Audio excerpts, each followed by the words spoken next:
नमस्कार, मैं हूं आपका दोस्त विजय विद्रोही। आप मुझसे जुड़ चुके हैं, इसके लिए आप सबका तहे दिल से शुक्रिया। अगले 8-10 मिनट आपसे जुड़े रहने की कोशिश करूंगा। तो दोस्तों, सीबीएसई की परीक्षा में ओएसएम यानी ऑन स्क्रीन मार्किंग का ठेका जिस कंपनी को दिया गया, उस कंपनी ने क्या क्या कारनामे अपने समय में पहले किए थे, मैं आपको बताऊंगा तो आप दांतों तले उंगली चबा लेंगे और सर पीट लेंगे कि ऐसी कंपनी को क्यों ठेका सीबीएसई ने दे दिया।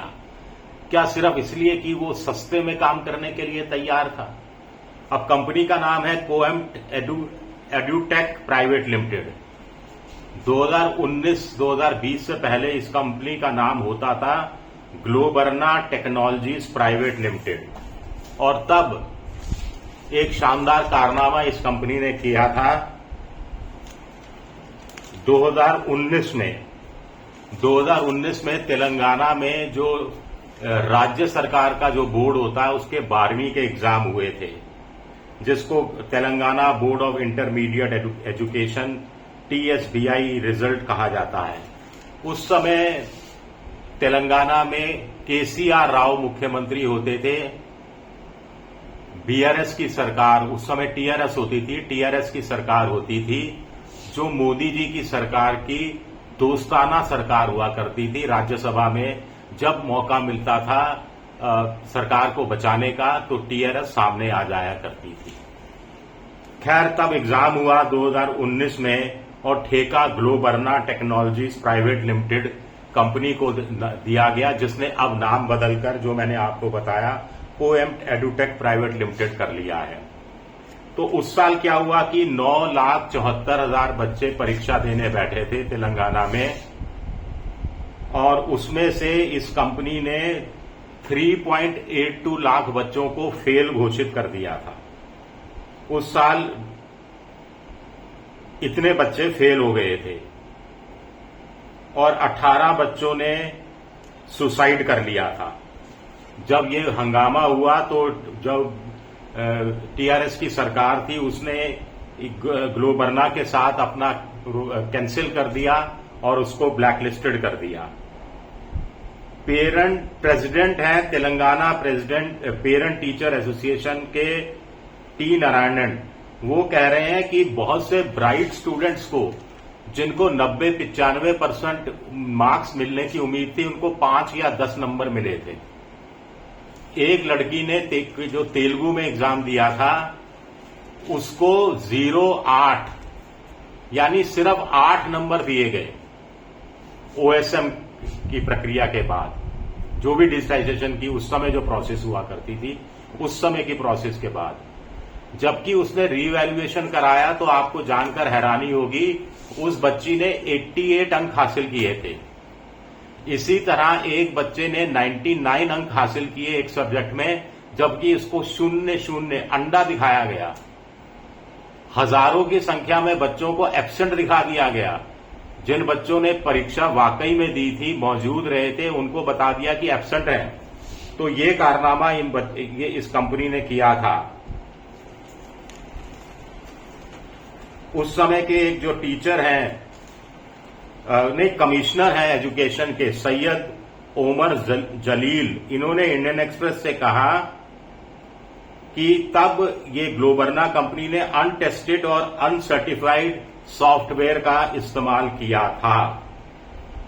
तो कंपनी को ब्लैकलिस्टेड किया गया, तो कंपनी ने अपना नाम बदल लिया और कोएम्प्ट एडुटेक प्राइवेट लिमिटेड के नाम से वो फिर बाजार में आ गई। अब इस कंपनी को सीबीएसई ने पिछले साल जनवरी में गवर्निंग बॉडी की बैठक हुई थी सीबीएसई की, और इसमें ये अप्रूव किया गया था OSM सिस्टम। और तब बताया गया था कि OS सिस्टम आ जाएगा तो इससे डिजिटल इवैल्यूएशन होगा, जिससे गलतियां कम होंगी, काम तेजी से होगा, रीजन वाइज इवैल्यूएशन की इम्पैरिटी दूर होगी और एग्जामिनेशन का प्रोटोकॉल और ज्यादा मजबूत बनेगा। तब जो गवर्निंग बॉडी की जो मिनट्स ऑफ द मीटिंग थी, उसमें कहा गया था कि ऑन स्क्रीन मार्किंग तभी इंप्लीमेंट किया जाएगा जबकि सीबीएसई बोर्ड के जो अलग अलग जो क्षेत्रीय कार्यालय हैं वहां पर कुछ पायलट प्रोजेक्ट चलाए जाएंगे कुछ सब्जेक्ट्स को लेकर पायलट प्रोजेक्ट चलाए जाएंगे। उसमें देखा जाएगा कि सब कुछ ठीक है, तब जाकर ठेका दिया जाएगा। लेकिन ये पायलट प्रोजेक्ट चलाए ही नहीं गए और इस साल जनवरी में सिर्फ पांच स्कूलों में एक ओएसएम इवैल्यूएशन कर लिया गया, ड्राई रन कर लिया गया। ओएसएम इवैल्यूएशन का एक ड्राई रन कर लिया गया और ठेका दे दिया गया और सिस्टम को अपडेट करने की इजाजत इस कंपनी को दे दी गई। अब इसमें आगे की कहानी यह है कि सीबीएसई को लगा कि ये लोएस्ट बिडर है तो काम ढंग से करेगा, पुराना इतिहास नहीं देखा गया। सीबीएसई ने 25 रुपए पर कॉपी दिए स्कैनिंग और सॉफ्टवेयर वर्क के 40 पेज की आंसर बुकलेट के, यानी एक जो 40 पेज की आंसर बुकलेट थी, कुल मिलाकर इस तरह की करीब 1 करोड़ बुकलेट एक सब्जेक्ट की हो गई, ये बताया जा रहा है। 18 लाख बच्चे थे, 98 लाख उनकी कॉपियां थी और कुल मिलाकर 48 करोड़ से ज्यादा का संख्या का यह आंकड़ा बनता है। एक दूसरा बिडर था, वो 60 रुपए मांग रहा था। 60 रुपए पर कॉपी 40 पेज की बुकलेट को स्कैन करने और सॉफ्टवेयर के, ये कंपनी सिर्फ 25 रुपए मांग रही थी तो इसको ठेका दे दिया गया था। अब ये जो कंपनी थी, इसके जो सीईओ हैं VSN राजू, वो कह रहे हैं कि जो कुछ हुआ वो माइनर ग्लिचेस हैं और जिनको रेक्टिफाई कर दिया गया। We did not commit any large scale blunder as is being alleged. जो हम पर आरोप लगाया गया कि बहुत बड़ा ब्लंडर हो गया, वो ब्लंडर नहीं है, छोटी मोटी तकनीकी खामियां जो दूर कर ली गई हैं। कितना मासूमियत भरा जवाब है।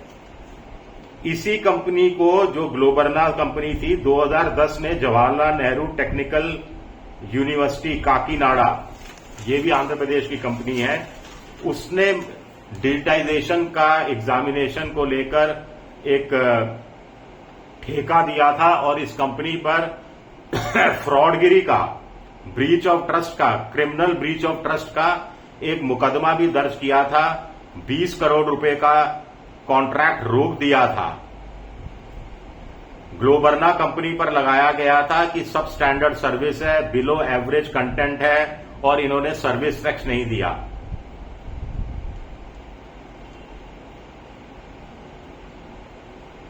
ये अभी तक केस चल रहा है, हालांकि इस केस में कोई गिरफ्तारी नहीं हुई है। लेकिन नवंबर 2023 में ये जो JNTU हैदराबाद की कंपनी है, वो कोएम्प्ट एजुकेशन प्राइवेट लिमिटेड को मैग्नेटिक इन्फोटेक के साथ डिजिटाइजेशन ऑफ आंसर स्क्रिप्ट के लिए फिर ठेका दे देती है, फिर से ठेका दे देती है। तो देखिए किस तरह से चीजें गड़बड़ हुई हैं। शुक्रिया मेरा वीडियो देखने के लिए, बहुत बहुत शुक्रिया। पसंद आए तो लाइक कीजिए, सब्सक्राइब कीजिए, शेयर कीजिए। शुक्रिया।